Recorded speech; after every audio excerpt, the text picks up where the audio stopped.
putrinya Alvin Lim viralkan diri, entah diajarin untuk menarik simpati publik. Sempat ditolak status aduan Cats Victoria jadi laporan, kini diproses Bareskrim.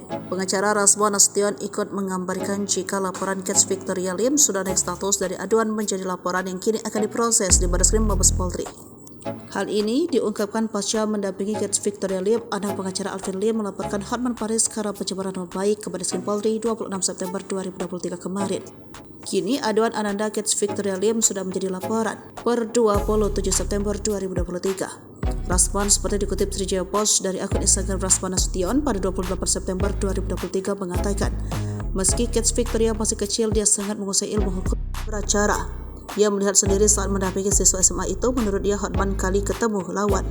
Ini saya lihat sendiri bahwa dia memahami equality before the law. Dia mengerti laporan polisi, dia mengerti step by step bagaimana proses penegak hukum, kata Rasman Nasution. Rasman menilai Hotman bisa diproses sebab dia tak punya bukti terkait tuduhan Alvin Lim yang menjadikan Cats Victoria sebagai pengais simpati publik. Apalagi dalam komentarnya Hotman tidak menggunakan asas praduga, tidak bersalah dengan kata diduga. Pakai diduga harusnya kalau orang hukum. Kepeleset, ujar Rasman. Rasman meminta agar Hotman Paris supaya tidak lari dari proses hukum. Kau harus datang dengan gentle. Jangan lagi bilang saya belum menerima somasi. Faktanya kau sudah disomasi tapi belum ada jawaban, ujar Rasman. Sebelumnya diberitakan Cats Victoria Lim melaporkan Hotman Paris Hutapea karena keberatan dengan tudingan dijadikan alat pengais simpati publik dalam kasus Alvin Lim. Ia melaporkan Hotman atas dugaan pelanggaran pasal 27 ayat 3 Undang-Undang ITE dan pasal 310 serta 311 KUHP yang mengatur tentang pencemaran nama baik.